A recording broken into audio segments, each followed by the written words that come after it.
그 흥미로운 자료가 있는데 이스라엘 시민으로 사는 아랍인들도 있어요. 예. 그들은 이스라엘 여권을 가지고 네. 아랍계 이스라엘인으로 살죠. 그들은 이 전쟁을 어떻게 볼까요? 아랍계 이스라엘 사람들이 첫 번째 가장 너를 정의하는 정체성이 무엇이냐라고 했을 때 나는 이스라엘 사람이다라는 것이 오히려 2023년 5월 달보다 이 전쟁이 발발한 이후에 더 증가했습니다. 그래서 이제 이걸 보다 보면 거기에 이스라엘에 있는 아랍인들이 뭐 여러 가지 많은 문제가 있지만 자신의 정체성을 이스라엘 사람이라고 정의하고 또 이번 전쟁에서 80% 이상 사람들이 내가 구호품이나 어떤 자원봉사 하는데 기꺼이 하겠다라는 의견을 보내요. 그래서 이런 것을 볼 때 유대인과 아랍인들이 그냥 무조건 계속 싸울 것이다라는 것보다는 갈등도 있지만 서로가 그래도 이해도 하고 양보하다 보면 결국은 이 지역에 또 평화가 올 수도 있지 않을까라는 기대를 하게 되는 표시예요.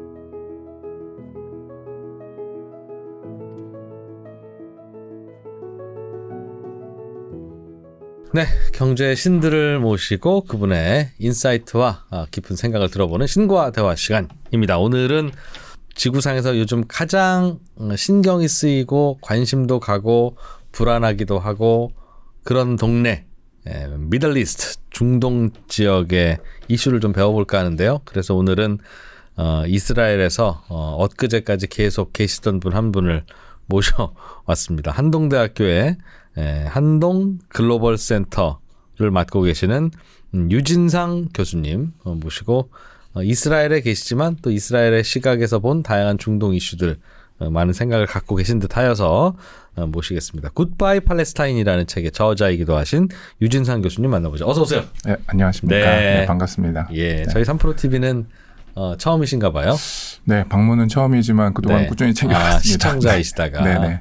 저희 3프로TV는 특징이 출연자와 시청자의 수준이 비슷하고 진행자가 가장 수준이 떨어진다는 평가가 양쪽에서 막 난무하고 있는 그런 채널입니다. 꼭 그렇지는 않은 것 같습니다. 네, 아니 뭐 저도 뭐 그런 것 같습니다. 네. 그래서 저희가 궁금한 질문을 하면 진행자 너만 몰라. 또 그런 질문을 하고 그래. 매 끊기게. 네. 이런 말씀 많이 하시는데요. 뭐 저희는 그러지 않고 네. 정 그렇게 불만 있으시면 와서 직접 진행을 좀 해주시라. 그러시면 된다. 말씀드립니다. 네. 농담이고요. 오늘은 그 이스라엘 팔레스타인 갈등으로 최근에 이제 벌어진 이스라엘 하마스 간 전쟁을 중심으로 그 동네 이야기 좀 들어보려고 하는데 이스라엘에 꽤 오래 계셨더군요, 교수님이. 네, 저는 총 있은 횟수로는 17년 정도 있었고요. 17년이요? 네네. 지금 17년 몇 살 때부터 계셨던 겁니까? 그러니까 석사 학위를 하러 이제 이스라엘 처음 갔습니다. 그리고 그리고 그 후에 석사 마치고 잠깐 다른 데 있다가 이제 다시 이스라엘에 들어가서 한 11년, 12년 정도 있었죠. 가실 때는 석사만 마치고 오실 생각이었을 것 같은데. 그렇죠. 석사를 하고 다른 지역으로 갈까도 생각을 했었는데. 사람 인생 모르는 거예요, 그러니까. 그러니까요. 한번 발을 디디면 또 빠져나오기가 쉽지 않은 지역입니다. 그럼 이제 거기 이스라엘에 뭐 집도 있고 다 있으신가 네, 봅니다. 가족도 같이 살고 있고요. 다 지금도 아내와 아이들은 이스라엘에 계시고. 이스라엘 예루살렘에 있습니다. 괜찮아요? 이제 하마스와의 분쟁 때문에 다치시거나 뭐 걱정되는 일은 없었어요? 뭐 다행히 뭐 저희 가족을 포함해서 한인들은 다들 잘 계신 편이고요. 물론 뭐 좀 불안한 점도 없지 않아 있지만 그래도 시간이 좀 지나고 또 예루살렘 같은 좀 지역은 좀 일상을 많이 회복하는 중입니다. 한동대학교 소속이시지만 이스라엘에 계시니까 한동대에서 보낸 특파원이네요. 그런 셈이죠. 이스라엘 특파원. 히브리대하고 한동대학교의 협력 또는 조금 더 나아서 다른 한국 학생들이 이스라엘 오거나 이스라엘 때. 학생들이 한국으로 가는 걸 좀 도와주고 있습니다. 그럼 현지에서 이스라엘 학생들을 가르치시기도 합니까? 가르쳤었는데요. 지금은 그러지는 않고요. 이제 다른 협력들을 주로 많이 하다 보니까.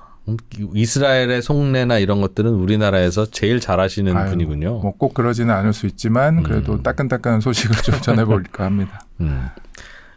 이제 한국인들과 많이 만나시다 보면 이스라엘에 대한 한국인들의 생각, 뭐 선입견이면 선입견, 인상이면 인상 있을 텐데 실제 이스라엘 사람들하고 그거는 좀 다른데 우리가 좀 잘못 알고 있네 하는 것들이 좀 몇 가지 있겠죠. 글쎄요. 이제 사실 한국에는 유대인 커뮤니티가 없는 뭐 거의 유일한 나라 중에 하나잖아요. 그래서 한국인들은 사실 유대인들과의 직접적인 접촉이나 일차적인 경험이 되게 부족한 국가이죠. 유대인이 이스라엘 민족이죠? 그렇죠. 같은 동요. 네네. 예. 그리고 또 한국의 특파원, 방송국이나 뭐 신문사나 이 미디어 쪽에서 이스라엘에 나와 있는 분은 또 한 분도 안 계십니다. 그러다 보니까 이제 사실은 좀 먼 네네, 나라예요. 먼 알기는 나라죠. 아는데 그렇죠. 잘은 몰라. 그러니까 많이 듣긴 하는데 그 뭐, 정보가 예. 제한적이거나 네. 좀 한 부분에 좀 사실 치중된 무슨 면이 음식 있죠. 좋아하는지도 잘 모르고 그렇죠. 네, 뭐 맞습니다. 무슨 스포츠 잘하는지도 모르겠고 하여튼 뭐 유대인들이 좀 미국에서 세다더라 네네. 이 정도 알고 그렇죠. 똑똑하대 뭐 네네. 이런 정도. 그런 이제 소문으로 들어서 하는 거죠. 그렇죠. 어떻게 이렇게 잘하세요? 아유, 겪어보시니까 이스라엘 사람들은 어떤 사람들이 어떤 장단점이 있던가요? 뭐 유대인들 같은 경우는 이제 이스라엘에 사는 유대인들 같은 경우는 이제 전 세계에 있다가 이제 들어와서 이제 새롭게 정착을 하다 보니까요. 어떻게 보면은 한 나라이지만 또 전 세계 많은 인종과 문화와 뭐 이런 것들이 또 섞여 있습니다. 그 안에. 그러다 보니까 이제 좀 다양성이 오히려 좀 존중되려고 하는 문화이고요. 그래서 저희 같이 아시아인, 한국인에게도 뭐 그렇게 큰 차별이나 뭐 구분하지 않고, 왜냐하면 아시아인처럼 생긴 유대인도 있으니까. 그래서 저희한테도 뭐 지금도 유대인이냐고 물어보는 사람들이 있을 정도고요. 이스라엘에서도 네네.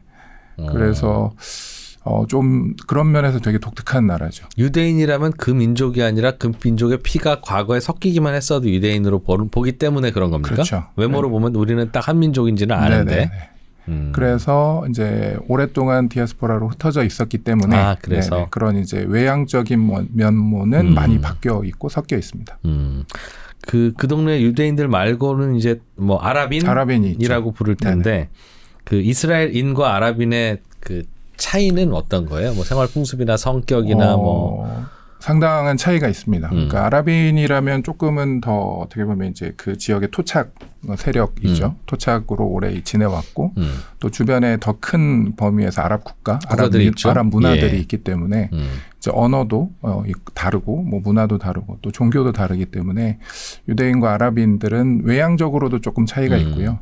그리고 생활 관습 또는 이제 패턴, 옷 입는 것도 좀 스타일이 달라서 저희가 한국인, 중국인, 일본인 구분하듯 거기 가면 이제 유대인과 아랍인이 구분은 되죠. 옷이나 이런 거 보면 옷이나 독특한 어떤 옷이 네네, 있죠. 네네.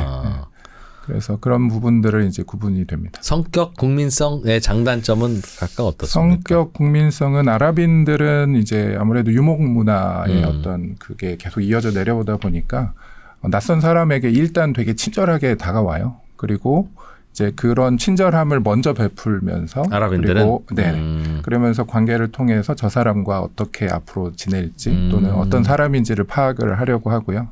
유목민의 특징인가 봐요, 그게. 그렇죠. 여기저기 일단, 돌아다녀야 되니까 맞아요. 일단 만나면 웰컴 친구. 그렇죠. 적대하기보다 첫 번째로는. 그런데 이제 유대인들은 이제 스스로를 그 우리나라에서는 백년초 열매가 있잖아요. 그런 것처럼 선인장 열매라고 부릅니다. 그 말은 이제 겉에 가시가 있고 좀 날카롭고 좀 까탈스럽지만 안에는 달콤한 열매가 있다. 그래서 어떻게 보면 아랍인하고 좀 정반대로 처음에 조금 거칠고 조금 친절하지 않은 것 같지만 또 친해지면 또 정도 많고 이런 관계들이 또 잘 유지될 수 있는 부분도 있죠. 그럼 아랍인들은 사귀고 나면 가끔 배신도 하고 그렇습니까? 배신이라고 표현하긴 그렇고요. 이제 거리를 또 둘 수도 있죠. 저희도 뭐 사람에 따라서 저 친구는 정말 나의 뭐 베프가 될 거야 또는 조금 거리를 두자 뭐 이런 것처럼. 그래서 초반에 서로를 대하는 태도에서 일단 조금 차이가 있습니다. 그렇군요. 요즘 이야기를 좀 해보죠. 이제 하마스가 이스라엘을 기습 공격을 한 건데 네네. 이번 사건은 이번 전쟁을 어떻게 해석하십니까? 되게 충격적이었죠. 저는 이제 그 현장에 당시에 있었는데요. 제가 이스라엘에 처음 갔던 거는 이제 95년 12월 달 이제 대학교 때였는데 그때 당시에도 이제 라빈 총리가 암살된 지 얼마 안 됐었던 때예요. 그래서 그때 당시 분위기도 뒤숭숭했고 어지러웠고 또 유학을 갈 때도 2003년도였는데 그때는 2차 인티파다라고 막 테러가 한참 있었고 히브리대 학생 식당에서 폭탄이 터지기도 했고 뭐 그럴 정도로 계속 뒤숭숭하죠. 그러니까 팔레스타인과의 갈등. 네네. 네. 이번 전쟁만이 아니라 사실 그동안 쉼없이 문제는 계속돼 왔고 양측의 충돌은 계속돼 왔지만 이번에는 사실 초반에는 뭔가 비현실적일 정도로 이런 일이 가능해? 또는 어떻게 이런 일이? 또는 어느 정도 피해나 어느 정도 상황인지를 파악하는데 하루 이틀 이상 걸렸던 것 같아요. 그러니까 강한 공격이었다는 그렇죠. 거죠? 네네. 그동안 아무도 예상치 못했던 저도 되게 충격적이었던 거였고 그동안에도 뭐 테러는 만만치는 않았을 텐데. 그래도 이런 규모의 또 이런 정도 그 정도와 규모에서는 이스라엘이 그동안 예상하고 또는 겪어왔던 거와는 것은 전혀 아주 다른. 차원이 다른 부분이 있었습니다. 그래서 저를 포함해서 뭐 현지인들도 되게 큰 충격과 어떤 낙심 또는 어떤 공포 이런 것까지 초반에는 많이 있었습니다. 그래서 어찌 보면 보복 공격도 더 강했는지도 그렇죠. 모르겠고. 이거에 대해서 우리가 더 강하게 우리의 힘을 보여주자는 의지도 분명히 있었을 거고요. 향후에 어떤 이와 비슷한 사건이 또 일어나지 않기를 기대하는 마음이 이제 유대인들 안에 이스라엘 국민들 안에 꽤 많이 있는 거죠. 그럼 지금은 하마스는 아예 그냥 뿌리를 뽑아야 돼라는 여론이 강해요? 아니면? 일단 그게 큰 목표이긴 하지만 실질적으로 그게 가능하다고 보는 사람들은 많지는 않습니다. 그래서 이스라엘 군에서도 우리가 하마스를 완전히 괴멸하겠다라는 것은 이상적인 목표이지 그게 현실적으로 가능하지는 않는다라고 이제 이스라엘 군에서도 의견들이 나오고 있고. 왜요? 하마스도 의외로 강해서? 하마스가 강하다기보다는 사실 첫 번째로는 누가 하마스인지를 첫 번째 구분하기가 힘들고요. 그다음에 그걸 구분한다고 해도 그 한 명 한 명을 다 찾아서 뭐 때로는 뭐 무장 충돌로 죽이거나 또는 뭐 체포하거나 하는 것도 사실은 불가능하죠. 보통 근데 비교를 꼭 그렇게 해서 죄송합니다만 범죄와의 전쟁 이런 거 할 때는 그렇죠. 조폭의 계보도 그려놓고 보스 예 체포하면 이거는 네네. 끝나는 거야 있는데 네네. 하마스는 그런 게 아닌가 봐요. 그러니까 지도부에 대한 것은 이제 계속해서 공표가 돼요. 그래서 어느 지도부의 이제 조직도나 이런 것들이 파악된 것이 있고 거기에서 이제 이스라엘이 암살했거나 이제 그 충돌 중에 사망했다라고 하면 그걸 공식 발표하죠. 네. 그리고 뭐 들으셨겠지만 레바논에서 그 폭격으로 이제 그 하마스의 3인자를 이제 또 죽이기도 하기도 했고. 하고 타겟은 그쪽으로 네, 가지만 그래서 리더들에 대한 이제 집중된 공격은 있지만 그렇다고 그들을 또 다 죽일 수도 없을 것이고 그리고 또 그 밑에 있는 다른 사람들이 언제든 또 대신할 수 있는 역할들이 있기 때문에 그런 무장 조직을 완전히 뿌리 뽑는 것은 현실적으로는 불가능하다고 뭐 많이들 생각합니다. 하마스는 결국 이스라엘이 이 땅에서 물러나라. 네네. 이 땅은 팔레스타인 땅이었다. 마치 우리랑 굳이 찾아서 비교하자면 상해 임시정부 같은 네네. 그런 느낌이라서 백범 김구를 체포하라 하더라도 안 된다는 건가요? 그렇게 받아들이면 돼요? 그거하고는 조금 다른 것 같고요. 그러니까 이스라엘 사람들에게 있어서는 이제 하마스나 이제 이 팔레스타인 무장 세력은 사실은 적대적인 관계고 그들을 다 어떻게 보면 소탕하기를 원하지만 네네. 이스라엘이 그들을 완전히 뭐 다 몰아내거나 또 그들을 다 찾아서 죽일 수는 없다. 체포할 수도 없다라는 거죠. 물리적으로. 그렇죠. 너무 그러니까 많아서. 마음은 원할 수 있지만 마음은 그랬을 원이로되 것 같아요. 현실적으로는 네. 불가능하다라는 어떤 냉정한 판단은 또 있게 됩니다. 하마스는 왜 그럼 갑자기 이렇게 강한 공격을 시도했을까요? 자신들의 피해도 네네. 예상이 됐을 텐데. 그 하마스 같은 경우는 사실 뭐 이미 뭐 지금까지 많이 얘기가 됐지만 자신들의 이제 존재감을 이제 과시하고 또는 그동안 조금 이렇게 무시되어 오던 이 팔레스타인 문제를 중동 아랍권, 중동 무슬림 그리고 더 나아가서는 서방 세력에게도 이제 좀 보여주기를 원했던 것 같습니다. 팔레스타인 문제가 있는지 모르는 나라는 없었잖아요. 그쵸. 종전에도 이미 다 저기는 참 갈등도 심하고 골칫거리야는 알고 있었을 텐데 무슨 얘기를 또 하고 싶어서. 이제 그렇지만 이제 그 직전까지의 분위기는 이제 두 국가 해결안이라는 기본적인 평화 협상안이 조금 무산되는 것처럼 보이면서 이스라엘이 우세를 갖게 되는 그런 분위기로 바뀌어가는 중이었죠. 원래는 둘이 협상했어야 되는데. 그렇죠. 둘이 협상을 해서 이제 팔레스타인도 독립국가를 세울 수 있도록 하자라는 것이 그래도 국제사회의 어떤 이제 지지 또는 였는데. 국제사회가 그것을 이끌어 가려고 했지만 요즘에는 이제 그런 이야기조차 나오지 않을 정도였고 그냥 현상 유지를 맞습니다. 하면서 이스라엘도 할 만큼 했어 이런 네네. 분위기였다는. 네, 그러면서 이제 이스라엘은 나름의 이제 국제 관계에서 이제 아랍권, 뭐 아브라함 협정이라고 하는 그런 국가들과 차례차례 협정을 맺으면서 자신의 영향력을 키워가는데 네. 본인들의 영향력은 줄어들고 있다고 생각하게 됐겠죠. 왜 줄어들었을까요? 팔레스타인 입장에서는 기존에 지지하던 네네. 세력들이 뭐 등을 돌렸어요? 팔레스타인. 기존에 지지하던 세력들이 상당수 태도를 바꿔가는 중이긴 했더라고 그들 스스로는 또 생각한 것 같아요. 예를 들면 특히 아브라함 협정이 되게 이제 극적인 이제 전환이었죠. 그래서 이스라엘의 존재 자체를 인정하지 않겠다는 게 아랍 연맹의 공식적인 입장이었었는데 원래는 네. 이제 그것이 전환되는 과정으로 일부 국가들이 계속해서 순차적으로 계속해서 이스라엘과 국가를 인정하고 이스라엘을 외교 관계를 수립해 나가는 것이 팔레스타인에게는 되게 위협적인 상황이었을 겁니다. 처음에는 팔레스타인이 우리랑 가깝고 뭐 의리도 있고 했다가 그렇죠. 이스라엘과 교류를 하고 인정을 하는 게 그들 국가에 유리한 게 있어서 그렇죠. 그러니까 예를 들면 우리가 대만과 수교를 끊고 중국과 수교한 건 경제적인 이유였을 텐데 그렇죠. 이스라엘과 손잡는 주변의 아랍 형제들은 어떤 이유 때문에 미안해 이제 팔레스타인 그러고 있습니까? 그러니까 그들도 자국의 이익을 추구해야 될 수밖에 없는 상황이고요. 이제 경제적인 부분 또는 이제 국제 사회에서 이제 자신들이 아랍 또는 특정 국가로서 고립돼 있고 자신들만의 어떤 세계관에 갇혀 있던 것을 이제 서구 사회와 더 연결되기를 원했던 아랍 국가들 아랍 모두가 국가들 대체가 중에서 특히 이제 발전된 산유국들 중심으로 또는 오히려 되게 어려운 국가들에서도 서구 사회와의 지원 또는 연결을 원했던 거죠. 그 뭐 극단적인 예로 이제 이집트 같은 경우도 이스라엘과 전쟁을 몇 차례 했지만 1973년도에 이제 용키푸르 전쟁 이후에 그 이스라엘과 평화협정을 맺으면서 서구 사회 쪽으로 손을 내밀고 이제 협력하는 관계를 추구하기를 원했었죠. 개방하는 과정에서. 그렇죠. 네, 그런 측면에서 이제 물론 뭐 사우디나 UAE나 뭐 다른 이런 국가들이 서구 사회 미국과 가까운 관계가 있었지만 조금 더 이들이 더 제3세계에서 제1세계로 도약하기 위해서는 요즘 분위기가 그랬군요. 그렇죠. 네, 그러다 보니까 이제 팔레스타인 문제는 오히려 약간 뒷전으로 밀려난 그런 상황이었다고 볼 수 있습니다. 그거를 야 우리 형제기도 하고 우리 이거 해야지 우리 아직 이 문제 안 끝났어 네네. 라는 걸 보여주기 위해서.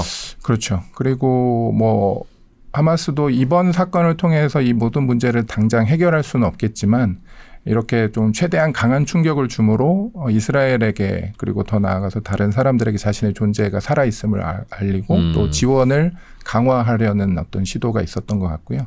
거기에 대한 목표는 충분히 지금 달성이 된 것으로 보이고 그래서 이란을 중심으로 한 여러 다른 세력들이 이스라엘 가자 문제를 근거로 해서 그 이유로 해서 이스라엘을 공격하거나 서방 세력과 또 대립하는 구도가 다시 부각이 되기 시작한 거죠. 하마스가 이스라엘 공격한 이후에 네네. 이란은 뭘 어떻게 했는데요? 이란은 직접적으로 이스라엘을 공격하거나 하지는 않았지만 뭐 이란의 지원을 받는 여러 세력들이 있잖아요. 뭐 예를 들면 북쪽의 헤즈볼라 또는 뭐 예멘의 후티 뭐 이런 세력들을 중심으로 이스라엘에 대한 반대 전선을 확장하고 그들이 이스라엘을 공격하는 것을 통해 그들도 존재감을 다시 부각하고 이란도 헤즈볼라도 그렇죠. 후티도 네네. 그러면서 이란 역시 이제 중동 문제에서 중심을 사우디에서 자신들의 입장과 자신들의 의견이 좀 더 강화되는 효과를 갖고 있습니다. 그럼 아랍 국가들은 크게 우리 기준으로 굳이 분류하면 개방파와 네네. 이른바 의리파 뭐 이렇게 둘로 나눠지고 있었다. 그런 셈이죠. 그래서 거네요. 사우디를 중심으로 한 이제 일부 개방파. 국가들은 조금 개방과 1세계로 자신들이 가기를 원했고 사우디랑 어디예요? 사우디 뭐 UAE가 대표적이고요. 그리고 카타르 같은 경우는 오히려 되게 중동의 스위스처럼 자기들이 역할을 할 것이다. 그래서 미군 부대도 동시에 있지만 거기에도 하마스 지도자도 동시에 포함을 시키고 그래서 자신들이 이 중동 문제에서 분쟁을 오히려 중재할 수 있는 역할을 하겠다라는 어떤 되게 특이한 스탠스를 가지고 있고요. 그런 역할도 하나 필요는 하죠. 네네. 그래서 네. 그런 식의 입장을 가진 국가들이 이제 꽤 있었고 거기에 대해서 이제 이란은 아니다. 우리는 이슬람의 가치 또는 그 중동이라는 이 지역에서 자신들이 고립되기보다 오히려 현재는 여러 상황에서 이란의 의견, 이란의 상황을 사람들이 주목하게 됐죠. 그래서 정치력, 외교력이 오히려 커졌다라고도 볼 수 있습니다. 하마스의 급진 강경파들을 어쨌든 뭐 지원하든 가라앉히든 네네. 이란이 해줘야 된다. 그런 셈이죠. 결국은 배경에는 이란이 있기 때문에. 우리 치면 북한이 자꾸 도발하면 네네. 중국의 발언권이 오히려 네. 세지는 그렇죠. 그거하고 맞습니다. 비슷한. 비슷한 부분이 있습니다. 기본적으로는 그 하마스라고 하는 게 이스라엘과 이스라엘의 땅 뺏겼다고 주장하는 네네. 팔레스타인과 네. 하마스는 어떤 관계예요? 그냥 팔레스타인이 하마스고 하마스가 팔레스타인인 겁니까? 아니면 저 팔레스타인들은 하마스에만 그 하마스 무장 조직들이 있는 거기 가자 지구에만 있는 게 아니라 네네. 또 뭐 요르단강 서안 지구에도 팔레스타인인들이 모여 사는데 네네. 거기는 또 하마스가 지배하는 곳은 또 아니고 저는 처음에는 하마스가 무슨 나라 이름인 줄 알았더니 그것도 아니고 무슨 네네. 집단 클럽 같은 분들이더군요. 그렇죠. 단체라고 봐야죠. 네, 무장 조직 단체 또는 뭐 테러 단체라고 지정하는 국가들도 있고요. 그래서 하마스와 팔레스타인을 이제 동일시할 수는 없겠죠. 근데 하마스가 팔레스타인 안에서 이제 탄생한 조직이고 그들은 이제 특히 피에로라는 아라파트는 어느 정도 많은 분들이 아실 텐데 아라파트가 이끌던 피에로가 온건한 노선으로 바뀌어 가면서 오히려 강력한 무장 투쟁을 다시 주장하면서 성장한 조직입니다. 그래서 가자 지구를 중심으로 네. 그들이 이제 형성이 됐고 지금 현재는 웨스트뱅크 서안 지역이라고 하는 곳에서도 거기에 있는 PA 그 팔레스타인 자치정부를 지지하는 세력 사람들보다 하마스를 지지하는 사람이 훨씬 많죠. 그래서 팔레스타인들 사이에서는 그렇죠. 그래서 하마스에 대한 지지도가 오히려 그 가자 지구보다 서안 지구에서 사람들이 훨씬 하마스를 지지합니다. 네. 요르단강 서안 지역에서도 네네. 하마스가 더 인기고 그럼요. 가자에서는 하마스가 오히려 서안 지구보다는 적어요. 50% 초반대로 하마스를 지지하고요. 그럼 지금 팔레스타인은 그렇게 나라가 둘로 사실상 흩어져서 존재하는데 네네. 요르단강 서안 지구와 가자 지구에. 네네. 그럼 하마스는 가자 지구에서 주로 활동하는 가자 지구에서 시작됐고 거기서 주로 활동했지만 서방 시각에서 네네. 보면 테러 집단, 네네. 이들의 시각에서 보면 독립운동 단체. 뭐 그렇죠. 네. 그런데 요르단 서안 지구에도 하마스는 하마스를 지지하는 세력과 조직이 있고요. 조직도 일반인들 있고. 중에서는 이제 하마스를 지지하는 사람들이 현재 의견 뭐 10월 7일 이후에는 오히려 되게 폭증하는 상태입니다. 하마스는 이스라엘과는 뭔가 협상할 수 있는 건 아니고 싸워서 이겨내야 한다는 쪽이 있죠. 그렇죠. 협상은 불필요하고 협상은 가능하지 않다라는 게 하마스 헌장에 되어 있고요. 무장 투쟁, 뭐 지하드라고 하는 그 예. 성전, 이슬람의 성전만이 이 땅을 우리에게 줄 것이다라는 것이 그들의 헌장 안에 계속 속해 싸우자. 있습니다. 그래서 뭐 평화 협상을 거부하고 있죠. 생각해 보면 심플하네요. 원래가 무슬림의 땅이었고 팔레스타인의 땅이었는데 이스라엘 유대인들이 와서 침략해서 살고 있으니 무찔러야 한다는 게 심플하니까. 근데 이제 그 부분에서 약간의 이제 제가 특히 한국에서 많은 이야기들이 네.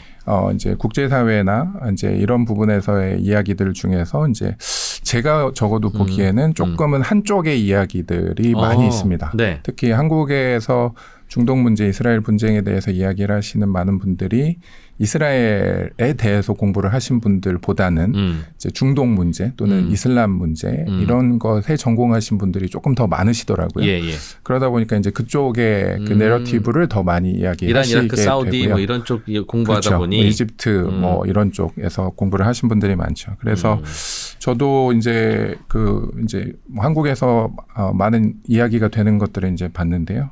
그 유명한 지도가 하나 있습니다. 그래서 팔레스타인 땅을 뭐 유대인들이 점점 뺏는다. 그 지도에 대한 조금의 오해 또는 그 지도에 대한 조금 더 분명한 이야기들을 좀 해드리고 싶은데요. 네. 예. 그 지도를 한번 보면 같이 한번 볼까요? 그럼? 네네. 네. 이 지도죠. 그래서 많이 보신 분들도 계신 텐데요. 네. 그래서 팔레스타인이라는 지역에 유대인들이 흰색이 유대인이고 그래서 유대인 지역이 점점 확장되고 팔레스타인 지역은 점점 줄어들고 있어서 이스라엘이 팔레스타인 땅을 뺏고 팔레스타인 사람들을 쫓아내고 뭐 이런다는 이미지를 이제 강하게 제시하죠. 지금은 맨 오른쪽에 있는 그렇죠. 지금 현재는 사실상 이스라엘 지도가 돼버렸네요. 저게. 그렇죠. 이스라엘 내에 극히 뭐 마치 점처럼 흩어져 있는 뭐 이런 지역이 돼버린 것처럼 초록색이 보이죠. 팔레스타인인데 네네. 맨 왼쪽에 있는 작은 초록색이 가자 지구예요? 그렇죠. 바다랑 붙어 있는 네네. 네 그쪽 지역이 가자 지구입니다. 그러면 중간중간 얼룩덜룩 초록색 희미한 저기는 그 지역은 서한 지역에 요르단강 서한 지구라고 불리는 지역이 저기군요. 그렇죠. 예. 근데 이제 이 부분에서 이제 첫 번째 1948년도에 그 상황에 대한 지도부터 좀 설명을 해드리고 싶은데요. 하얀색 지역을 유대인의 땅이라고 유대인 정착 지역이라고 표시를 하는데 사실 팔레스타인이라는 곳은 국가가 존재하는 지역은 아니었어요. 그래서 팔레스타인이라는 나라가 있는 곳을 유대인들이 들어와서 그 땅을 뺏어간 것보다는 팔레스타인은 지역명인 거죠. 예. 그래서 그 지역에 유대인들이 이제 1880년대 후반부터 1800년대 후반부터 이제 들어와서 정착을 대거하기 시작하면서 그 땅을 구입하고 그리고 대가를 지불하고 사면서 이제 유대인들이 저렇게 하얀 지역에 땅을 개인적으로 소유하게 되는 거죠. 그래도 저 동네를 지배하던 어떤 국가는 있었을 국가라고 한다면 대영 제국이죠. 영국이 그 당시에 저 지역을 통치하고 있었던 거죠. 마치 그럼 조선이 일본 땅이었던 거하고 느낌이 비슷하게. 그렇죠. 그래서 제국주의의 이제 마지막 시대에 이제 저 땅의 운명이 결정이 되는 겁니다. 우리는 그래도 여기는 일본이 점령하고 있지만 조선 땅이야 하는 조선이라는 그렇죠. 국가가 있었는데. 그러니까 그게 분명하게 다른 점을 먼저 구분을 해야 되는 거는요.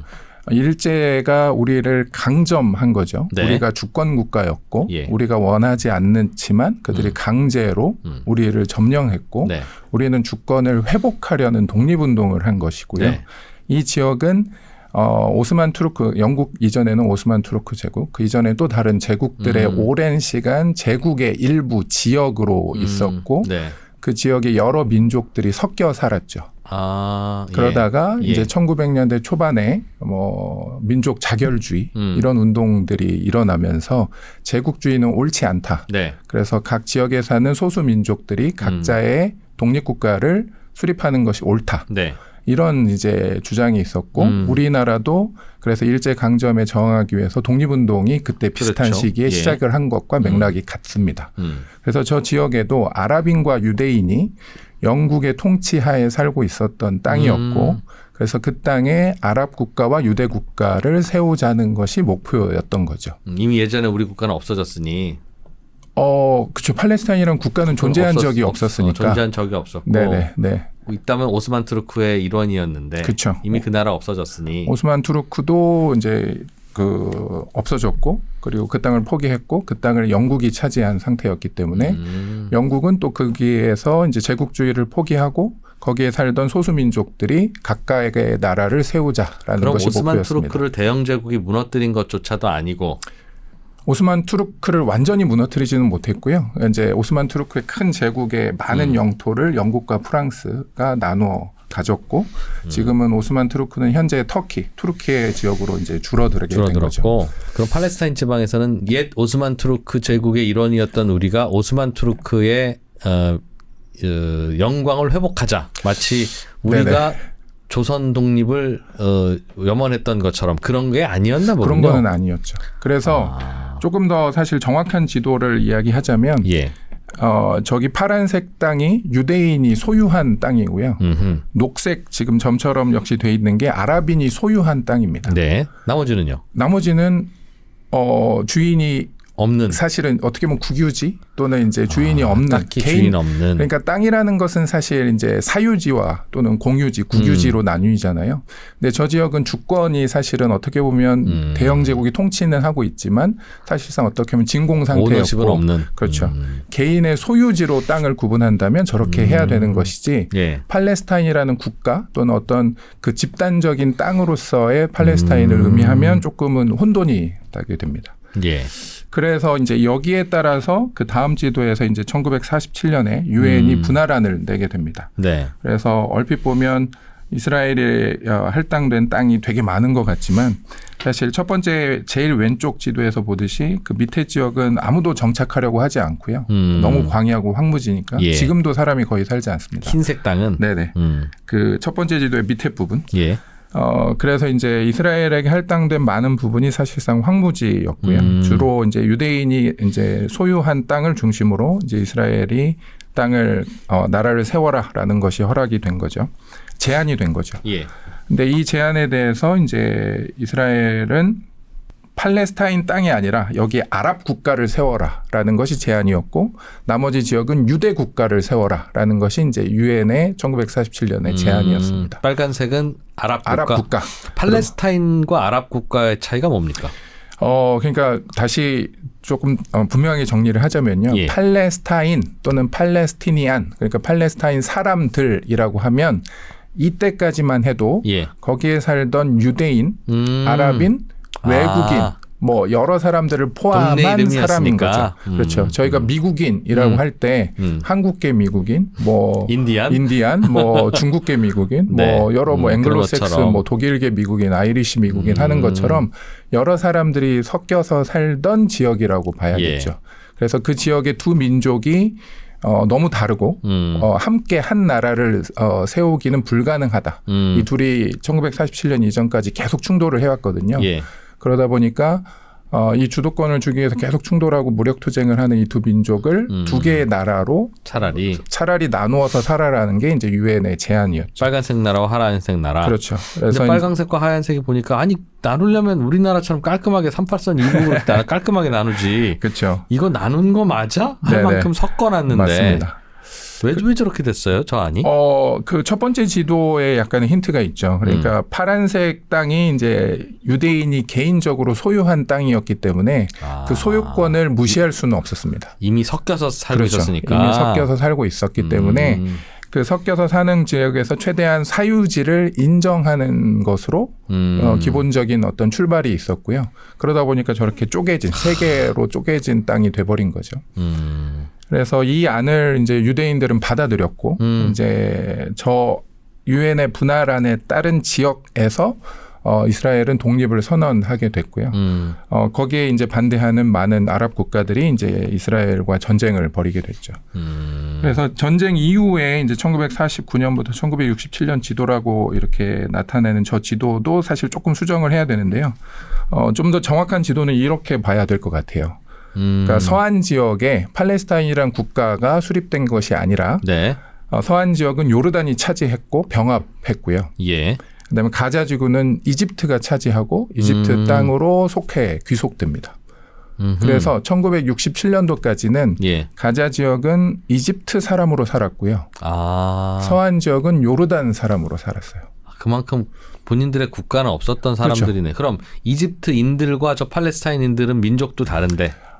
민족이 비슷하다고 봐야겠죠. 그러니까 그런가요? 어느 정도 친척이나 어떤 혈연적, 문화적으로 연결은 되어 있지만 아랍인이라는 것이 이제 되게 넓은 개념이잖아요. 땅도 넓고 여러 아시아인 지역으로. 같은 느낌이겠죠. 그렇죠. 예. 그런 상황에서 이제 지역별로 아랍어 중에서도 방언이 조금씩 다르고 문화가 좀 다르고 뭐 부족 국가니까 그런 부족이 좀 다른 그런 상황이었기 때문에 가자 지구에 있는 아랍인들과 이집트에 살던 아랍인들은 시나이 반도라는 큰 광야를 사이에 두고 있어서 나름 조금 이제 분리된 삶은 살고 있었습니다. 그랬다가 이집트에 이집트가 합쳐졌고. 부속됐고 서한 지구는 요르단 땅이었고요. 그래서 지금도 서한 지구에 사는 팔레스타인 사람들은 요르단 여권을 받을 수 있습니다.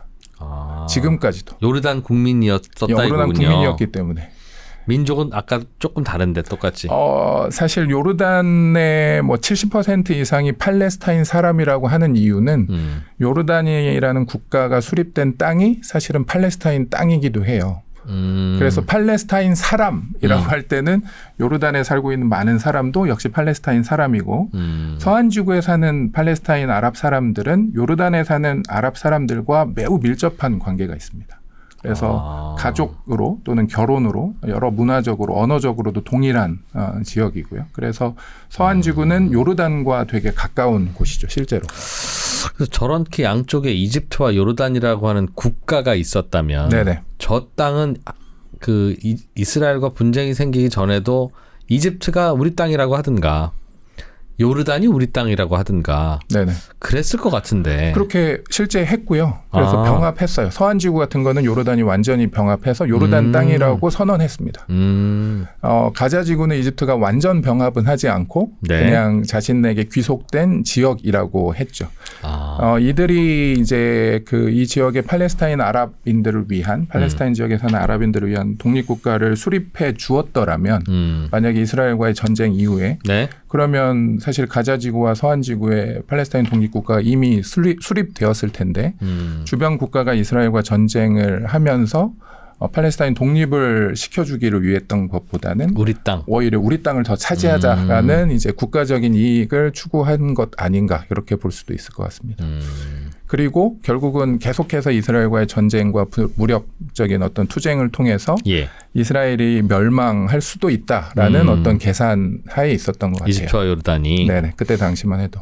그럼 저렇게 있었으면 그래도 이집트, 요르단, 이스라엘 저렇게 나라가 구성될 텐데. 네네. 다시 초록색 팔레스타인 땅이 등장하게 된 건 왜 그래요? 그거는 이제 1967년도에 이제 네. 6.1 전쟁이 있으면서 이스라엘이 가자 지구 그리고 서한 지역을 차지하게 되죠. 그래서 이제 마지막 지도는 어떻게 보면 정확한 지도입니다. 네. 그래서 이제 요르단과 이집트가 가자 지구는 나는 포기한다. 가자 지구는 더 이상 나와 관계없다라고 이제 그 선을 긋게 됐고 네. 요르단도 1994년도에 서한지구 우리도 포기하겠다. 그래서 알아서 해라. 팔레스타인 독립국가 수립을 우리는 지지한다라는 이름으로. 알아서 해라. 그렇죠. 알아서 해라. 우리는 이제 이스라엘과 평화협정을 맺고 우리는 이제 전쟁을 더 이상 원치 않는다라고 하면서 가자지구와 팔레스타인이 어떻게 보면 약간 이제 국제사회에 붕 뜬 지역이 돼버린 거죠. 그 말은 이스라엘이 전쟁에서 이기고 점령한 지역이네요. 그렇죠. 그러니까 요르단이 이스라엘을 공격한 지역을 오히려 방어 전쟁을 통해서 서한 지구를 차지하게 됐고 물론 이제 점령 지역이고 거기에 다른 민족, 자기 민족이 아닌 다른 민족이 살고 있기 때문에 그들의 어떤 독립성을 인정하고 네. 독립국가를 원한다면 그들에게 독립을 허가해야겠죠. 그래서 지금도 이제 서한 지구나 가자 지역을 분쟁 지역 또는 점령 지역이라고 하는 이유는 거기에 있는 민족 구성과 많은 것들이 그리고 그들이 독립을 요구하기 때문에 그 땅에 장기적으로는 독립국가를 세워주어야 한다라는 것이 국제사회의 이야기 그리고 이스라엘에서도 상당수 그런 이야기를 지지하는 사람들이 있어 왔습니다. 이스라엘은 근데 그럴 거면 굳이 우리가 왜 점령을 했을까? 이집트 땅 일부인 가자도 점령하고 요르단으로부터도 요단강 서한 지역을 뺏어온 이유는 네네. 그때는 다 그냥 이스라엘 땅 할 수 있을 줄 알았는데. 그렇죠. 그러니까 일부 이스라엘의 조금 그 우파적인 생각 강경파들이. 또는 종교적인 어떤 신념이 있는 유대인들 같은 경우는 이스라엘이 계속해서 확장하게 됐었거든요. 그러면서 정말 이스라엘이 더 크고 위대한 나라가 될 것이다라는 어떤 신념이 있었던 사람들도 있고요. 하지만 이스라엘이 이 지역에 사는 사람들의 생명과 그들의 기본적인 권리를 완전히 무시할 수는 없었기 때문에 평화협상을 추진하자라는 이제 이스라엘 측의 의견도 많이 있어 와서 그 안에서도 그 사이에 이제 평화협상이 있어서 뭐 오슬로 협정 또는 팔레스타인 자치정부를 이제 공식 정부로 인정. 그다음에 국제사회나 유엔에서 이제 옵저버 국가나 준국가 형태까지 팔레스타인 국가가 인정된 겁니다. 이스라엘도 본인들이 갖기에는 좀 너무 크거나 좀 컨트롤하기 어려운 그렇죠. 땅을 가져버린 맞습니다. 거네요. 그래서 사실 이제 특히 가자지구 같은 경우는 2005년도에 더 이상 우리는 여기를 컨트롤하지 않겠다. 그래서 거기에 살던 유대인들 를 이제 모두 다 강제로 이스라엘 정부에서 그들의 개인적인 어떤 재산권과 모든 것을 다 무시하고 강제로 다 끄집어냈어요. 심지어 무덤에 묻혀인 그러니까 유대인들의 시체까지도 우리는 다 가져가겠다. 그래서 이 땅을 온전히 아랍인들이 너희들의 나라를 세우는데 시작해라라는 의미로 절연 계획 또는 뭐 디스인게이지먼트, 인게이지먼트가 약혼이잖아요. 예. 근데 이제 이거는 관계를 끊는다라는 측면에서 그 땅은 우리와의 관계가 없다라는 말로 가자 지구에서 2005년도에 완전 철수를 했습니다. 그리고 이스라엘 측의 주장은 또는 기대는 네. 가자 지구에서 우리가 완전히 철수하게 되면 그들이 주장하는 어떤 독립이나 이런 것들을 준비하는 단계고 그 땅이 그들의 땅이 완전히 됐으니까 조금 평화롭게 지낼 수도 있지 않을까라는 어떤 기대가 있었는데 예. 그리고 그러면서 선거를 했죠. 팔레스타인 아랍 사람들을 대상으로 가자에서 그리고 서한 지구에서. 근데 하마스가 지지를 더 많이 받아서 가자 지구에서 하마스가 집권을 하게 되죠. 그리고 집권 이후에 이스라엘에 이제 로켓이 날아오는 횟수가 급격하게 증가하게 됩니다. 아, 거기 그 영토에서만 우리끼리 모여 살아서는 만족이 안 돼. 그렇죠. 그러니까 하마스의 생각이었군요. 그러니까 이스라엘 측에서는 팔레스타인 지역에 살던 아랍인들과 오랫동안 무장 투쟁이 있어 왔고 서로 대립을 해왔기 때문에 네. 그냥 어느 순간 딱 그래 니네 나라를 다 세워 그리고 우리가 평화롭게 살자라는 말로서만 보다는 너희들도 국가의 수립을 준비하고 평화적인 단계를 준비하는 어떤 단계가 필요하다라고 보았던 시각이었던 거죠. 그래서 피스 프로세스라고 하는 어느 한순간에 딱 해서 거기서부터 시작이 아니라 어느 단계 이 단계는 요걸 하고 그다음에 그게 잘 되면 다음 단계를 하고 이런 단계로 봤었고요. 예. 그런 면에서 가자 지구를 팔레스타인 사람들에게 온전히 넘겨준 거죠. 그런데 예상외로 오히려 가자 지구가 더 극단적이 되고 그리고 이슬람 무장 세력인 하마스가 오히려 집권하게 됐어요. 당시에 미국을 비롯해서 이스라엘과 서방의 세력들은 이런 평화적인 분위기 속에서는 오히려 온건파인 그 PA가 승리할 것이다라고 다들 예상을 했는데 팔레스타인에서는 오히려 하마스를 더 지지하게 된 거죠. 그러면서 이야기가 복잡해진 겁니다. 그래서 이스라엘 측에서는 평화를 주장하던 사람들, 우리가 그 땅을 내어주자라는 사람들이 실제 경험적으로 땅을 내어줬더니 평화가 온 것이 아니라 오히려 분쟁이 격화되고 있다. 라는 이제 주장을 하게 되기 시작했고요. 이스라엘 내부 강경파들은 그렇죠. 저놈들한테는 몽둥이가 약이야. 그렇죠. 그런 얘기를 계속 하겠군요. 그렇죠. 유화 정책은 오히려 실패했다라고 보는 게 이제 가자 지구에서 2005년도에 철수한 것이 오히려 이스라엘의 강경파에게 힘을 실어준 계기가 되버렸죠. 이해됐습니다. 우리나라도 남북 관계에서 항상 햇볕 정책 해야 되냐, 강경책 그렇죠. 해야 되냐 가지고 그게 왔다 갔다 하잖아요. 엎치락뒤치락 하니까 이해되죠. 그거랑 비슷한 거죠. 이렇게 될 줄 알았으면 이스라엘은 세 번째 지도. 네네. 이 팔레스타인 사람들이 이집트 국민 또는 요르단 국민으로 존재하던 저때 네. 그냥 저때 저 국경선 그냥 이게 더 나을 수도 훨씬 있었죠. 나았네요. 네네. 그러니까 그리고 실제로 알아서 양쪽이 그럼 컨트롤할 거 아니겠습니까? 네, 맞습니다. 그리고 실제로 6.1 전쟁 때 이집트가 이스라엘 국경으로 계속 군인들을 그리고 군대를 이동하면서 이스라엘은 어쩔 수 없이 또 이제 그 전쟁이 시작이 됐는데 이스라엘 측에서는 요르단에게는 제발 우리 전쟁 원하지 않는다. 우리가 현상 유지를 하자라고 이야기를 했는데 저 노란색, 갈색, 흰색 있던 저 시대. 그렇죠. 예. 근데 요르단이 이집트가 이스라엘을 공격하고 둘이 싸우는 사이에 우리도 이스라엘을 공격하는 것이 좋지 않겠냐라는 생각으로 이스라엘을 공격했다가 오히려 서한 지구를 뺏기게 된 거죠. 저 당시 요르단과 이집트는 그냥 공격하면 이스라엘이라는 나라 자체가 그렇죠. 없어질 거고 그런 생각도 없지 않아 반반 있었나 나눠 갖자 이랬군요. 네네. 뭐 어떻게든 자기 영향력을 더 확대하고 싶어서 전쟁이 계속되던 때였고요. 알겠습니다. 그래서 이런 역사가 있었습니다. 그래서 팔레스타인이라는 국가가 국가 형태로 거기에 살던 아랍인들이 정부가 수립되고 군대까지는 아니지만 뭐 경찰이나 조직이 성립이 됐던 그때는 67년 이후 그리고 평화 협상을 통해서 이스라엘과의 이야기를 통해서 현재의 저 녹색 지역에서 이제 팔레스타인 국가가 최초로 시도되고 있는 중인 거죠. 근데 지금 우리가 이 지도를 보기 전에 서로 오갔던 질문은 이스라엘에 대해서 이 관계에 대해서 한국인들이 조금 오해하고 있는 게 있으신 것 같습니다라는 그렇죠. 말씀을 네네. 하시려고 했던 건데. 그러니까 제 이야기도 뭐냐면 한국을 포함해서 많은 사람들이 이거는 상당히 오래된 역사의 이야기가 돼버렸고요. 예. 어떻게 보면 조금 단순화시켜서 누가 나쁘냐 또는 누가 어떻게 해야 되냐라는 어떤 그 단순한 질문과 대답을 더 편하게 받아들이죠. 그러면서 이런 복잡한 역사보다는 그래 이스라엘이 오히려 이 땅을 차지하게 됐고 거기에 살던 많은 아랍인들은 피해를 입었다. 그렇지만 이제 국제사회에서 또는 왜 이스라엘의 독립을 그래도 허가했냐면 거기에 살던 이 두 민족이 각각의 나라가 필요하다는 그 시작.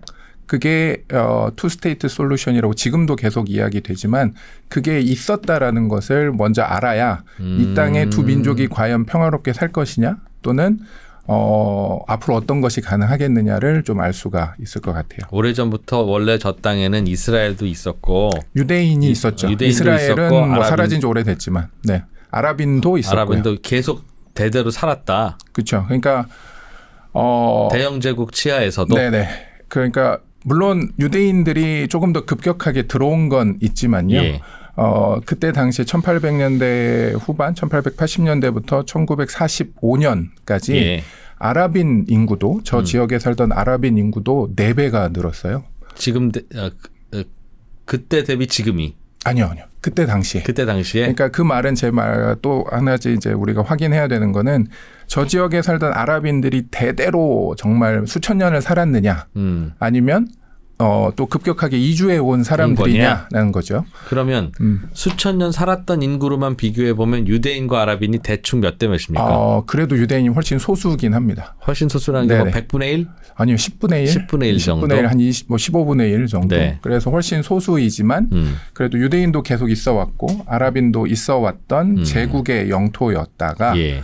유대인이 급격하게 들어오는 몰려오고. 중에 또 아랍인들도 저 지역이 발달되기 시작하면서 또 급격하게 이주되어 왔죠. 그래서 당시에 사실 미국이 이민 국가로 가장 성장이 활발하던 때잖아요. 네. 1800년대 후반부터 1900년 2차 세계대전까지가. 예. 그때 미국의 인구 증가율보다 저 지역의 아랍인 인구 증가율이 더 높아요. 아랍인들은 왜 저쪽으로 갔어요? 저 지역이 급격하게 개발이 되었고 유대인들도 막 오고 유대인들이 하면서. 오고 뭐 영국도 오고 뭔가 투자가 일어나고 하면서 임금이 주변 지역보다 10배 가까이 높았고 그래서 주변에 살던 아랍인들이 저 지역으로 물밀듯이 몰려오게 됩니다. 그럴 만한 저기 무슨 대형 프로젝트가 있었어요? 왜? 사실상 이제 유대인들이 대거 자본을 가지고 들어온 몰려들기 거는 시작하니까. 사실이죠. 그러다 보니까 철도가 놓이고 그게 언제쯤입니까? 대략 1800년대, 1900년대 초반에. 초반부터 그러면서 특히 영국이 이제 그 승리를 하면서 그 땅이 영국령이 되면서부터는 더 더욱더. 본격적이 됐고 그러다 보니까 다른 이제 아라비아 반도나 광야 지역 그런 황무지보다는 거기가 훨씬 급격하게 개발이 되면서 많은 아랍인들이 그 땅을 오게 되었죠. 그래서 아랍인들도 그 땅에서 사실은 오래 살았던 사람들보다 단기간에 잠시 와 있던 아랍인들도 많이 있었던 거예요. 그래서 이 대결이 저 땅이 누구 것이냐라는 질문에서 시작을 한다면 유대인과 아랍인이 가장 좋게는 나누어서 평화롭게 또는 하나가 돼서 잘 살면 제일 좋을 텐데 이 서로가 주장하는 바가 너무 다르고 또 서로가 서로를 바라보는 게 되게 적대적인 이유가 된 거죠. 아랍 땅을 이스라엘이 와서 침범했다는 게 우리의 그동안 이해하던 바인데 네네. 그게 아니라 서로 같이 살다가 인구가 늘어나는 바람에 충돌하게 됐다. 이렇게 설명합니까, 이스라엘은? 인구가 늘어나면서 충돌도 있었고 동시에 이제 그 영국이 제국주의를 포기하게 될 것이 면서. 예상되는 과정에 예. 그럼 이 땅의 주권을 누가 갖겠느냐라면서 이제 주도권을 경쟁하게 된 것이죠. 두 민족이. 그렇죠. 그래서 팔레스타인이라는 국가를 이스라엘이 유대인이 침략해서 전쟁으로 뺏었다라는 것은 일단은 뭐 대부분 그렇게는 알지는 않겠지만 그래도 이미지 자체는 그렇게 보이죠. 아랍 땅을 뺏었고 팔레스타인 아랍인을 다 쫓았고 거기에 유대인이 차지했다. 그래서 거기는 어떤 불법적인 것이다라는 것이 되게 강한 이미지인데 물론 실제로 뭐 유대인이 잘못한 부분도 있고 시정해야 되고 반드시 고쳐야 되는 부분도 있지만 역사적인 과정에서 지난 한 100여 년간의 역사는 두 민족 사이의 주도권의 경쟁 구도 그리고 오랫동안 독립국가, 독립주권국가가 없었던 땅에 그 소수민족이 충돌했던 지역이라고 보는 것이 더 맞을 것 같습니다. 그러면 저 초록색으로 표시된 팔레스타인 땅 두 가지 요르단강 서안지구와 가자지구에 대해서도 네네. 이스라엘도 사실 저기까지도 다 우리 땅이었어. 예전에 우리 조상들도 많이 살기도 살았고 지금 굳이 나눠서 살자니까 그냥 떼어준 거지 사실 저기도 우리 땅이야. 네. 거꾸로 팔레스타인인들이 저 하얀색 이스라엘 땅이 우리 땅이라고 그렇죠. 주장하는 것처럼 맞아요. 이스라엘 국민들도 지금 팔레스타인한테 양보한 저 땅도 사실 우리 땅이야 라고 주장하고 생각합니까? 그런 사람들도 상당수가 있습니다. 아, 상당수가 네네. 있어요? 가자 지구에 대한 거는 오히려 더 대다수가 그 땅은 우리의 역사적인 땅이 아니야라는 쪽이에요. 그래서 이스라엘 정부에서 그 땅을 팔레스타인에게 완전히 넘겨주겠다라는 제안이 통과가 된 거죠. 거기에는 그렇죠. 유대인들이 안 그렇죠. 살았어? 역사적으로 오랫동안 그 땅은 뭐 우리가 점령했거나 이스라엘이라는 국가가 존재했던 땅은 아니다라는 게 이스라엘 국민들도 인정하게 되는 거죠. 역사학자들, 성서 역사를 이스라엘의 역사를 공부하는 사람들. 이제 나머지에는 우리 이스라엘인들이 살았었다. 그렇죠. 근데 서한 지구가 문제인 거예요. 네. 서한 지구는 역사적으로 이스라엘의 역사에서 등장하는 어떤 도시, 그들의 역사 이런 것들이 남아 있는 땅이기 때문에 그 땅은 포기하지 않겠다는 의견도 상당수가 있는 겁니다. 이스라엘 안에서는. 네네. 그래서 마치 만주벌판 같은 느낌이군요. 그렇죠. 우리로 치면. 맞아요. 그래서 그 땅을 우리가 꼭 차지해야 된다라는 이제 강경파들이 상당수가 있고요. 네. 하지만 좀 진보적인 사람들 또는 사람들 그런 평화운동을 지지하는 사람들은 아니다. 그래도 다수인 아랍인들의 권리를 인정하고 팔레스타인 국가를 수립해야 한다라고 이스라엘 생각하고 안에서도? 그렇죠. 그 평화협상을 주도하던 사람들도 있어 왔습니다. 그럼 이스라엘 안에서도 야 하마스가 저렇게 강경하게 우리를 공격하는 게 이해가 돼. 하마스 말이 옳아. 나는 이스라엘인이지만 이라는 분들도 많아요? 그러니까 이거는 조금 뭔가 다른 것 같은데요. 하마스가 옳아, 하마스 말이 옳아라는 거는 하마스 말은 뭐냐면 이스라엘은 사라져야 된다는 거잖아요. 네. 그들의 주장과 그렇죠, 원하는 그렇죠. 이제 궁극적인 목표는 그래서 그거에 동의할 수는 없죠. 하지만 팔레스타인 지역에 살던 아랍인들이 주권을 가지고 독립국가를 이루어야 한다라는 것에 동의하는 유대인들은 꽤 있습니다. 그러니까 우리를 몰아내지는 않는다면 좀 그렇죠. 낑겨서 같이 살자는 건 평화롭게 산다면 그렇다면 팔레스타인 독립국가가 있어야 한다라는 것에 동의하는 유대인들은 상당수인 거죠. 거기에조차 동의를 안 하는 유대인들은 그 동네 땅이 다 그렇죠. 우리 거야. 다 우리 거야라고 주장하는 이제 강경파 또는 종교적인 유대인들은 또 그걸 원하는 사람들도 분명히 있습니다. 이러면 그런데 그런 상황에서 네. 대체로는 팔레스타인의 저항이 좀 수그러들고 네. 약간 몰락하면서 그냥 저기다 이스라엘 땅 되나 보다 시간이 흐르면 그런 분위기였다가 이제 이번 그렇죠. 전쟁이 난 거니까 급격하게 바뀐 거죠, 분위기가. 그럼 이후에는 어떤 일이 벌어질 걸로 예상하십니까? 이 동네에서? 이후에는 지금 안타깝지만 이제 평화가 오히려 조금 더 힘들어진 상황인 것 같아요. 그래서 아랍인들 같은 경우도 가자지구, 서한지구를 포함해서 하마스가 7일에 그 이스라엘을 공격한 것을 지지하는 것이 75% 이상이 됐고 그다음에 팔레스타인의 독립이 강에서부터 바다까지 즉 요단강과 지중해 사이의 모든 땅이 팔레스타인이 독립해야 한다라고 하는 것을 찬성하는 사람들이 역시 75%가 됐어요. 그 이전에는 반절 미만인 상황이었는데 이들이 이 팔레스타인의 독립이 이스라엘을 완전히 멸망시키고 또는 몰아내고 그 지역을 전부를 다 차지한다라는 것에 동조를 하게 됐고요. 거기와 함께 저희가 초반에 말씀드렸던 주변의 아랍 국가 또는 이슬람에 이제 조금 더 관심이 많은 그 사람들은 역시 이 팔레스타인에 사는 아랍 사람들처럼 이제 두 국가는 협상은 필요 없다. 오히려 우리가 이길 수 있다라는 생각을 갖게 됩니다. 그래서 이 부분에서 이제 아랍인들 사이에서의 지금 적어도 지금 현재의 여론은 상당수가 어떻게 보면 이거 자체를 승리라고 여기는 분위기고요. 우리가 완전히 지는 줄 알았더니 어이씨 뭐 잘 그렇죠. 싸우네. 맞습니다. 해볼만하네 하는 그래서 생각을. 네네. 그래서 우리가 결국은 승리할 것이다라는 것이 이들의 이제 오히려 더 주도적인 의견이 됐죠. 있었군요. 아랍 그렇죠. 국가들이. 많은 사람들이 그렇게 한 거죠. 그런데 이번 기습 공격이 성공했다고 보고 네네. 보복 공격은 강했으나 그렇죠. 그리고 반대로 또 이스라엘에서 우리가 평화협상이 필요하다 또는 평화협상을 해야 한다라고 주장했던 사람들은 또 의견이 줄어들고 있어요. 그들의 의견은. 왜냐하면 평화협상을 해서 아까처럼 가자지구를 완전히 줬더니 네. 오히려 더 이들이 무력 투쟁을 강화하고 이스라엘을 멸망시키려는 의도가 있는 것 아니냐라는 그 의견이 지금은 더 강화버린 거죠.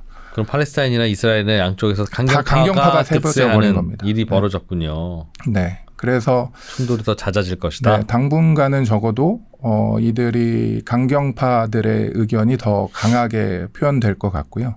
그러다 보면 뭐 적어도 이번 전쟁은 조만간 끝날 수 있겠지만 어느 순간에 다시 또는 좀 다른 측면에서 두 민족 사이에 또는 중동 지역에 또 다른 충돌이 충분히 있을 거라고 보입니다. 전쟁은 없어야 합니다만 계속 이럴 거면 네네. 차라리 이번에 큰 싸움 벌어진 김에 어느 한쪽이 승기를 잡고 그냥 점령해 버리면 어떻습니까? 그러니까요. 그걸 그러면 이야기하는 사람도 있죠. 그러면 오히려 그 그러면 이유는 심플한 거 아니겠어요? 아니냐. 네. 네.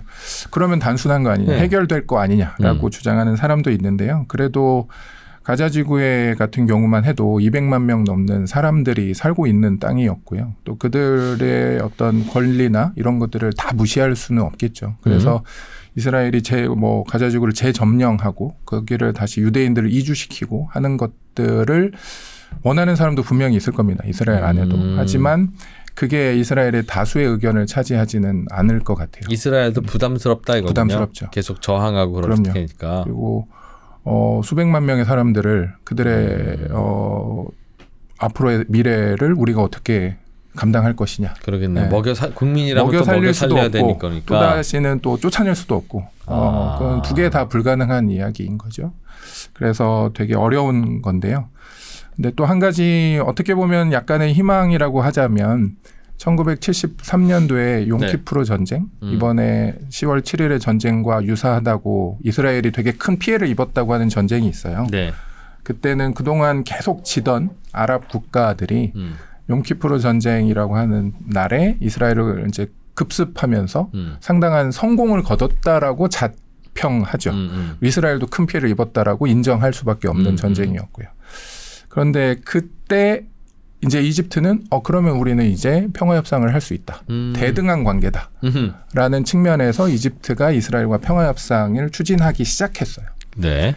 그러니까 만약에 희망 회로를 좀 돌려보자면 그동안은 하마스나 팔레스타인 아랍인들이 더 아주 약하고 이스라엘 측의 어떤 그 우위에서 그들에게 허가되는 것들만 받을 수 있었던 어떤 이 구도였다가 이제는 하마스나 팔레스타인 아랍인들이 무시할 수 없는 존재이고 그들이 어느 정도 우리와 대등한 관계가 됐다라는 것을 모두가 인정하는 분위기가 된다면 그럼 우리가 이제 우리가 복속되거나 어떤 점령되기보다 대등하게 또 평화롭게 살자. 이집트나 요르단처럼 이스라엘과 평화협상을 맺을 수 있는 가능성이 오히려 아랍인들이 승리를 했다고 자평하는 이제 용키프르 전쟁 이후에 가능했던 것처럼 이번 전쟁에서도 그런 가능성이 일부라도 있기를 희망해 봅니다. 오히려. 네네. 이렇게 하고 나서 협상하고 나면 더 서로 잘 될 수도 있다. 네네. 이야, 근데 이 사건 이후에 뭐 이란도 여기저기로 뭐 미사일도 쏘고 네. 뭐 여기저기 막 미사일이 날아다녀서 이 전쟁이 확산되는 건가? 그런 네. 생각도 들고 어떻게 해석해야 됩니까? 이 이스라엘과 팔레스타인 사이의 충돌 말고 주변에서 벌어지는 일들의 성격은 뭐예요?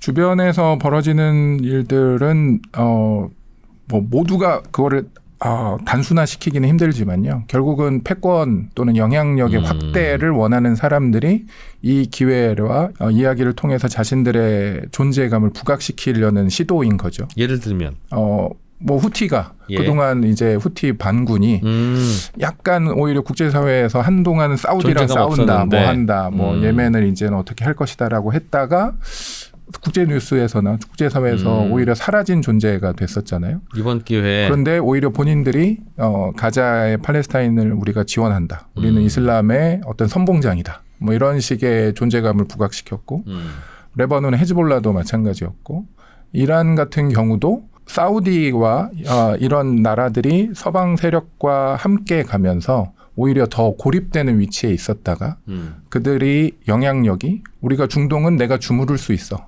나의 어떤 결정에 따라서 이 지역이 언제도 움직일 수 있어라는 것을 분명히 보여주게 된 거죠. 이란이. 네.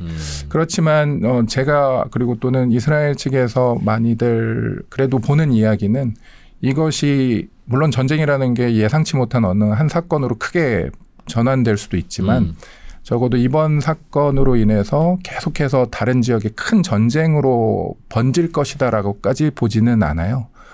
오히려 그들의 존재감이 어느 정도 부각되고 계속해서 어떤 충돌을 나타낼 수는 있지만 여기에서 본격 전쟁, 전면전을 원하는 세력은 아무도 없는 거죠. 그럼 지금은 이런 혼란을 틈타서 네네. 우리도 존재하고 있어라는 그렇죠. 걸 보여주기 위해서 네네. 한데 다만 명분은 이스라엘에 왜 이스라엘이 반대한다. 저 팔레스타인을 공격해? 맞습니다. 우리도 화났어. 그렇죠. 라는 걸 보여주면서 후티도 그렇게 일어나는 거고 그렇죠. 헤즈볼라도 그러는 거고. 그런 면이 크다고 봐야겠죠. 너희들 갑자기 왜 그래라고 하는 분위기까지는 아닐 테니까 이럴 그렇죠. 때 한번 시위해 본다. 맞습니다. 그래서 함께 들고 일어나서 이제 자신들과 연대하는 어떤 이슬람의 큰 어떤 연대감 예. 그리고 그걸 통해서 자신들이 통치해야 되는 국민들 그 지역에 있는 사람들에게도 영향력을 주고 싶어 하고 정치력을 확대하기를 원하는 것 같습니다. 확전 가능성은 어떻습니까? 확전 가능성 이거는 이란이 네네. 움직여서 이스라엘을 공격하든가 아니면 이스라엘이 미국을 등에 업고 한번 소탕을 해보자라고 해서 거꾸로 팔레스타인 지역 다른 곳들 뭐 요르단 등등을 뭐 공격하든가 뭐 네. 그런 그러니까 가장 우려하는 시나리오죠. 그게. 중동 전쟁. 네, 특히나 이스라엘 측 입장에서는 이란의 핵 개발을 민감하게 바라봤고 그러면서 우리가 이란을 핵 개발을 공습하겠다 이런 이야기를 해왔거든요. 마치 이라크가 핵 개발 시설이 어느 정도 완공될 때 이스라엘 전투기가 가가지고 폭격한 사건이 있었잖아요. 그게 탑건 2에서 네. 고스란히 이게 왜 그 모티브가 돼서 똑같은 방식으로 이제 네. 그 영화에서 묘사가 될 정도였던 극적인 어떤 작전이 있었고요. 그래서 이스라엘 측에서는 사실 이 사건이 있기 전에도 이란의 핵시설을 공습할 것이다. 뭐 우리가 그걸 가만두지 않겠다. 이런 이야기를 해왔기 때문에 정말 가장 우려하는 시나리오는 이스라엘 측에서 야, 이 이란이 정말 배우고 그리고 앞으로 장차 이란이 더 큰 위협이 될 것이 자명하다면 지금 이런 상황에 차라리 이란의 핵시설이나 이란의 어떤 큰 타격을 주자라는 결정이 내려진다면 그거는 정말 위험한 상황이 되겠죠. 이란도 저항할 테니. 그럼요. 이란도 가만히 있지 않을 것이고 그렇다면 정말 중동에 큰 전쟁이 일어나고 그리고 우크라이나 러시아 전쟁에 서방과 많은 국가들이 개입이 될 수밖에 없었던 간접적이지만 그런 것을 넘어서서 더 큰 어떤 전 세계에 큰 영향력을 주는 전쟁이 일어날 수도 있을 것 같습니다. 근데 이란 측에서는 얼핏 보면 지금 상황으로서는 이스라엘을 직접 타격하거나 이스라엘과의 전면전을 현재 이번에는 적어도 원치 않는 것처럼 보여요. 계획이 없었으니까. 그렇죠. 그래서 이제 거기까지 가지는 않을 것 같은데 모르죠. 뭐 전쟁이라는 것은 언제든 위기가 예상치 못한 어느 한 사건, 어떤 한 명의 어떤 그 스토리로 또 언제든 뒤바뀔 수 있기 때문에 긴장 상태에는 있습니다만 좀 줄어들 거라는 예상이 더 많지 않나 지금보다는? 싶습니다. 네. 이러다 다시 잡자들면 다행이긴 한데 그 다행이 아닌 게 결국은 이 갈등은 계속 봉합이 맞습니다. 잘 안 되는 거니까요. 네네. 그게 제일 문제죠. 봉합 방법이 없어 보이세요? 한번 그냥 개인적으로. 개인적으로 보면 그 한 가지 조금 흥미로운 저도 조금 놀랐었는데요. 그 흥미로운 자료가 있는데 이스라엘 시민으로 사는 아랍인들도 있어요. 예. 그러니까 팔레스타인 지역에 팔레스타인 정부에 소속된 아랍인들이 서한 지구와 가자 지구에 살지만 이스라엘 국가 현재 예. 이스라엘 국가에 남아 있었던 아랍인들은 20% 정도 되는데 이스라엘 국민의 그들은 이스라엘 여권을 가지고 이스라엘 시민, 네. 아랍계 이스라엘인으로 살죠. 그들은 이 전쟁을 어떻게 볼까요? 그러네. 그렇죠. 예. 그들은 서한 지구나 심지어 가자 지구에 가족이 있는 사람들도 꽤 있고요. 그렇죠. 뭐 친구가 있는 거는 뭐 당연히 있고 뭔가 네. 관계가 있죠. 같은 뭐 거의 바로 옆 동네에 살던 사람들일 수도 있으니까. 그래서 이들의 의견이 과연 이때 어떻게 될 것인가에 대한 이제 궁금증이 꽤 많아서 이스라엘에서도 이제 좀 조사를 했는데요. 약간 연한색 그래프가 2023년도 5월 달에 한 조사고요. 예. 그다음에 조금 진한색 그래프가 2023년도 11월 달에 조사한 건데 아랍계 이스라엘 사람들이 너의 정체성의 첫 번째 가장 너를 정의하는 정체성이 무엇이냐라고 했을 때 이 그래프의 가장 오른쪽 편에 보면 나는 이스라엘 사람이다라는 것이 오히려 2023년 5월 달보다 이 전쟁이 발발한 이후에 많아졌네요. 더 증가했습니다.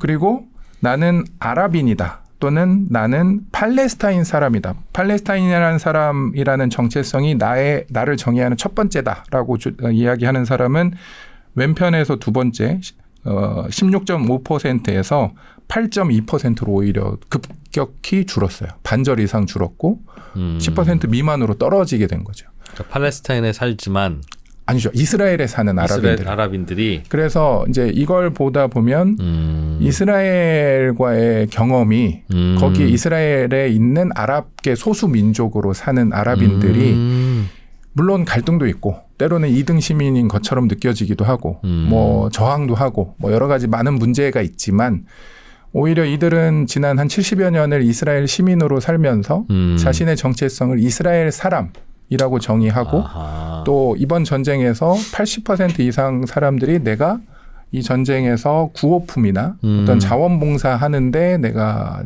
기꺼이 하겠다라는 의견을 보내요. 예. 그래서 이런 것을 볼 때 유대인과 아랍인들이 그냥 무조건 계속 싸울 것이다라는 것보다는 그래요. 조금 살아보면 그리고 서로 겪어보면 그렇죠. 갈등도 있지만 또는 서로가 그래도 이해도 하고 자신의 정체성이 이렇게 조금씩 양보하다 보면 결국은 이 지역에 또 평화가 올 수도 있지 않을까라는 기대를 하게 되는 표시예요.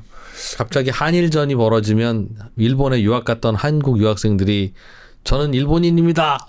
라는 느낌을 강하게 받게 된다는 뜻인데. 그렇죠. 그렇게 하니까 좀 이상한데요. 네, 어떻게 그런 마음을 먹게 됐을까 네네. 싶은 생각은 드는데 야, 그렇게 되고 있다는. 그렇죠. 그러니까 또 뭐 이런 조사 전에도 보면 이스라엘에 사는 아랍인들에게 팔레스타인이 독립국가가 되면 당신은 어떻게 할 것이냐. 예. 이런 질문도 있어 왔어요. 근데 사실 대다수가 이스라엘에 남아있겠다.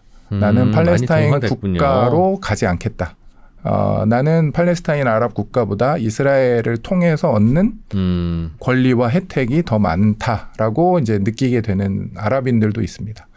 그러니까 이스라엘이 많은 문제와 한계도 있지만 그래도 민주국가 또는 자유세계에 함께 있기 때문에 그러게요. 그런 가치들을 이스라엘도 조금 더 확대해 나가고 아랍인들에게 좀 더 보장해 주면서 아랍인들과 함께 살아갈 수 있는 방법을 찾기를 기대할 수밖에 없는 것이죠. 그래서 한 국가가 되는 것은 어렵겠지만 두 국가로 나뉜다고 하더라도 서로가 서로를 좀 인정하고 그냥 그래, 살면 될 거다. 그래 너는 너대로 나는 나대로 이렇게 좀 살아가자라는 인식이 지금 당장은 어려워 보이지만 그래도 가능하기를 기대하는 마음입니다. 그리고 세월이 지나면 그렇게 우리나라도 세월이 지나면 저희 세대만 하더라도 기회가 있으면 북진 통일해야지. 네네네. 우리의 국시는 반공이고 우리의 소원은 통일이지라고 생각하고 교육받아 왔으나 그렇죠. 어렸을 때 그렇게 교육받았죠. 조금만 저 어린 세대들한테 물어보면 무슨 말이에요? 그냥 이대로 살면 되지. 서로 왜 불편하게 해. 그렇죠. 그런 오히려 그게 비유교가 좀 더 적당할 것 같습니다. 그런데 팔레스타인과 이스라엘도 그렇게 될 가능성이 그렇게 있어 보인다는 거죠. 되어야 한다고 생각되죠. 저희가 아까 지도에서 봤듯 이 지역은 두 민족이 오랫동안 같이 살던 지역이고요. 갈등도 있었지만 뭐 제국의 통치하에 나름 그래도 지속적으로 살아왔던 땅이고 현상 유지하고 그렇죠. 각자 사는 게 좋다. 현상 유지를 위해서 평화 협상이 가능하기를 바란다? 바라게 되죠. 자, 그럼 거기에 사는 삼자의 입장에서는 특히. 남북한은 어떻게 해야 될 것 같습니까? 똑같은 논리라면 그냥 이대로 분단이 고착화되는 게 평화고 합니다라는 남북한은 말인데. 글쎄요. 이제 제가 뭐 거기까지는 전문가는 아니지만 남북한은 조금 다른 문제인 것은 남북은 하나의 국가였던 경험이 있잖아요. 그러니까 그래도 네. 그런 면에서 이제 이 두 지역이 하나의 국가로 다시 되어야 한다라는 의견이 완전히 힘을 잃지는 않을 것 같아요. 하나의 국가인 적이 있었으니까. 그렇죠. 그리고 언어도 다르고. 그렇게 따지면 그 지역도 뭐 오스만 투르크였을 때도 있고 뭐 다 있었잖아요. 태영 제국일 때도 있었고 그렇죠. 같은 나라일 때는 다 있었는데. 근데 굳이 그럼 같은 나라 만들자고 하면 네 나라가 될 거냐 내 나라가 될 거냐 둘 중에 하나 결판 내야 되고. 그렇죠. 그래서 싸우는 거라서 그냥 굳이 하나의 나라 만들지 마세요. 네네. 가 그쪽의 평화 아닌데 네. 왜 한반도로 넘어오면 하나의 나라가 되는 게 옳은 안이 될 수 있을까요? 그냥 네네. 짓궂게 여쭙는 건데 네, 그러니까. 우리가 서로 양쪽을 바라보는 당사자다 보니까 그게 안 그럼요. 돼서 네. 미국인한테 물어보면 야 이스라엘 팔레스타인도 저렇게 딱 나눠가 그냥 싸우지 않는 게 좋은 네네. 거고 한반도도 지금이 최고야라고 생각할 그렇죠. 거 아니겠습니까? 자기 이익을 국가 이익을 우선인 사람들은 국제사회에서야 그렇게 보는 사람들도 많겠죠. 전쟁이 네. 일어나지 않기를 또는 자신들이 경제력이나 여러 면에서 국제 질서에서 오히려 한반도의 통일이 위협이 된다고 생각하는 사람도 있을 것이고 그렇지만 이제 역사적인 경험에서 그 땅과 한국 한반도는 조금 다르기 때문에 네. 의견들은 나뉠 거라고 봅니다. 그래서 한반도는 통일해야 된다는 의견이 뭐 있지 않을까요? 앞으로도 계속. 그래서 그게 주도권을 쥐게 될지 또는 그냥 계속 이렇게 현상 유지가 주도권이 될지는 또 다른 이야기겠습니다만. 네, 야, 이 중동 지역이 어느 때보다도 참 복잡하기하고 했는데 이게 이스라엘의 시각에서 또 이 중동의 상황을 보니까 또 새삼 또 다르게 느껴지는 것도 있고 앞으로 어떻게 문제를 해결해야 될지 이것도 좀 잘 느껴지네요. 한동대학교 유진상 교수님이었습니다. 이스라엘로 또 가세요 이제? 네, 이제 한 10일 정도 후에 갑니다. 네. 안전하시다고 했으니까 그렇긴 하지만 또 중간중간 궁금한 거 있거나 하면 이제 저희는 이렇게 인연이 되면 막 전화하고 막 카톡하고 줌으로도 연결해 주세요. 네네. 교수님 이렇게 합니다. 네. 그때 상황 되시면 좀 도와주세요. 네, 기다리겠습니다. 궁금하니까요. 네. 네. 한동대학교 유진상 교수님 감사합니다. 감사합니다.